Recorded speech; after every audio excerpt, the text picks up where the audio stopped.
За энийг л тавиул утаа багсна гэж одоо хэдэн зуугаараа ирж уулздаг. Энийг бүгдийг манай агарын хүртлийнхэн уулзаад эрдэмтдийн зөвлөөр оруулаад за энэ технологи бол үнэхээр манад бол хэрэгжилж болох юм байна. Тэр хүмүүсийн амьдралыг ерөөсөө ярьдгүй. Тэр хүмүүс чи юугаар явах юм? Тэр утас нь байгаа мó?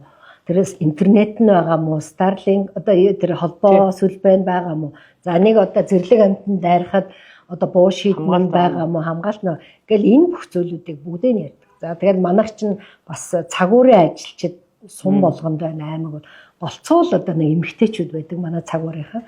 Ингээ энэ хүмүүс чинь маш хүнд нөхцөлд бас ажиллаж байгаа. Агарын чанар, агарын одоо таны хэлсэн энэ технологиуд бол дандаа олон улсын төслөөр бид нэр хэрэгжүүлж байгаа.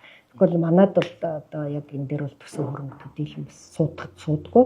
Тэгэхээр яг энэ салбар дээр бол бас харин азар нэлээд одоо хөөрхөн ингээ өөрсдөө хөөцөлтөө бичээд явуулаад уулзаад гуугаад танилцуулаа авах юм бол бас гадны төсөл хөтөлбөрүүд бол нэлээд хэрэгжиж байгаа.